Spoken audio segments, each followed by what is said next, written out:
All right, this is the crank position sensor on the 1999 Sebring Convertible. And I was having an issue starting the engine. It would actually run fine, accelerate fine, everything. It's just that there was an extra long cranking session before the engine started. And one hint that gave me that the problem was the crank position sensor was one time it backfired and it sounded like the timing was out, which there's no way to set the timing. It's with the computer, and it's controlled through this crankshaft position sensor and a distributor, which has a cam sensor in it. So the computer was guessing on the timing, then it would finally start. So I'd have to crank the engine about 10-12 seconds, and it would start, but it was starting, but something was going wrong with it. Eventually, it probably wouldn't start. So I took a guess, basically, an educated guess. There was no code showing up. So now I want to show you how to get at this thing, because it's a pain to get at no matter what you do. The first thing you want to do is you might want to take off this hose right here. Maybe, you know, that gets in the way maybe just a little bit, but it's not hard to do. But you do want to take this off, and your intake. I got this aftermarket intake. Normally you got this black box over here, but just take that off and take out the transmission control module. There's an 8mm bolt here. This comes off, and you got one bolt here and one bolt here, and then this piece comes out. The reason I say that is because you're going to stick your arm way down in there. Now, I don't know if you're going to be able to see this, but probably not. Probably not. Well, it's below. Let me see if I can get it from now. This is the thing I'm going to tell you. There's a trick to this to get to that bolt. It's the thing, the crankshaft position sensor sits in there just like this, exactly like that. Okay, it's positioned off the flywheel. And what you could do for the paper, there's usually a little paper gasket thing that goes on here. You could use like the sticky post-it note, make a gasket for that. They want to have it so it's as close as possible to the flywheel pickup, where it's picking up the signal from, but not touching it. That's the idea of putting a paper spacer. Okay, it's directly below the distributor, and you can see that hose clamp down there. Let me get it from this side, because what I did was I took off where you get to the battery. I took out this plastic over here, and if you look, I don't know if you can see way in there. Should be able to. Let me see if I can get this camera angled right. Yeah, I took some white nail polish, and you can see right smack way back there. You're looking at. Let me see if I can point to it, sort of. Right over that way. It's way back in there. That's the 10mm bolt. Now, if you're trying to get that off and you're reaching your arm around through there, snaking your arm through there, you're probably not going to get the leverage to break through and break it loose.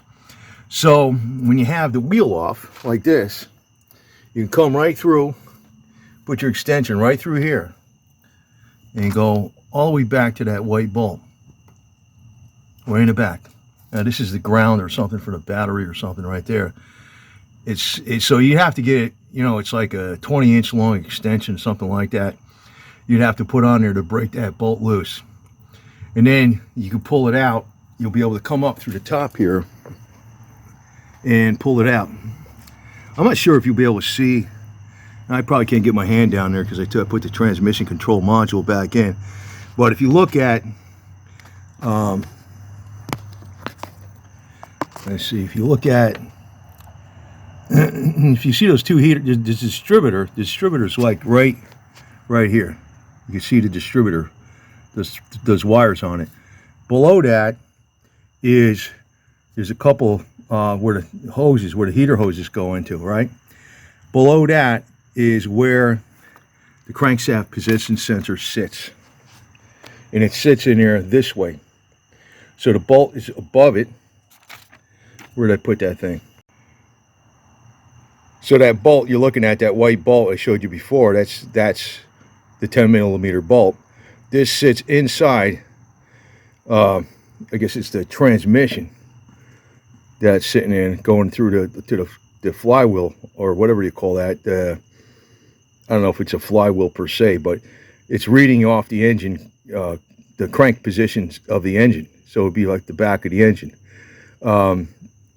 So this, it sits in there like this. So you want to take out the bolt, then slide this out, and then you unhook it. Okay, then you just undo it right here. You can also, I didn't have to, but I could tell you, I know one time I took off this. This is the EGR hose. I took that off, and it made it easier. Now, if you're going to do the distributor on this, definitely change that crank pass shaft position sensor. Now, my other videos from before, I used to say get a Chrysler OEM. Well, they're discontinued. So I got an NTK, which is the same thing as NGK. I trust like NGK spark plugs and stuff. They work very well with this, and also Champions. So I got an NTK, one of these. This is the old one. This one must have been getting weak because it was in there probably about 100,000 miles. So I got 255,000 miles on this car right now, and it runs like perfect.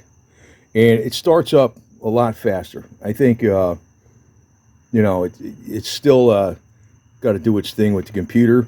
It used to take like 10 to 12 seconds of cranking, like a long time. Now it cranks maybe a few seconds.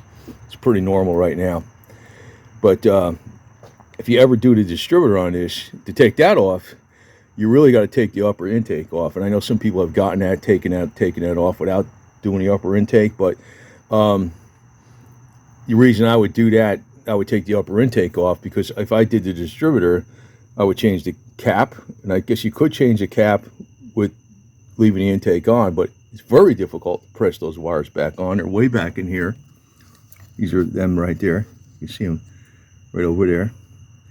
You barely reach your hand in there, just right here. I would change the spark plugs and the wires, and also I found that this engine is very sensitive to the type of wires they uses. I found like Bosch ignition wires, it runs really garbagey, and somehow with the computer it doesn't work. I found AutoZone brand wires work fine. So it's got all Champion triple platinum plugs, and I also know that it's very finicky what distributor you get, even from the aftermarket. I remember it was I used Cardone Select, brand new. Then I knew that the Chrysler OEM crankshaft position sensors are the best ones to use. OEM, they don't have them anymore, so I got NTK. I guess standard would be a good one too, but this one is no good, because I tried it out a few times. I haven't had any problems where I had to crank it 10-12 seconds. I let it sit for an hour or so, and I tried it again. It started up in about 3 seconds, which is pretty good. It was like way better. But the best way to get that bolt out is take this thing off, this plastic off, and there's like, there's one bolt, there's one here, one screw, 1, 2, 3, and then 1, 2, 3 here on the side. One down there, and this comes off. That's where your battery is. Okay. And if you think it's difficult to do, it is. It is. There's a reason they're scrapping these cars, because they made them too tight for mechanics to work on. If you ever do the timing belt or anything like that, or if you got to change the plugs, it's really easy to get at the front ones. The back ones, they're under this thing. You got to take that off.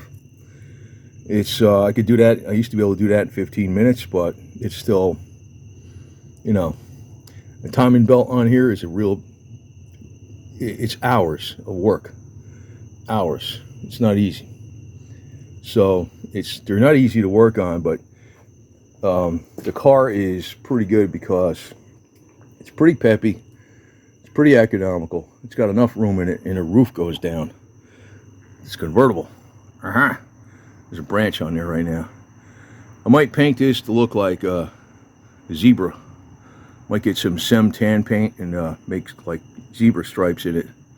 I've been sewing up this top to preserve it. It's still the original top, and it's all repaired 50 times over. It's still good. And this is what you want to do, because as bad as it is to fix these old cars, the new ones are getting worse and worse and worse. So, you know, either fix the old ones, or you're going to be having a problem later on with the new ones when they get old.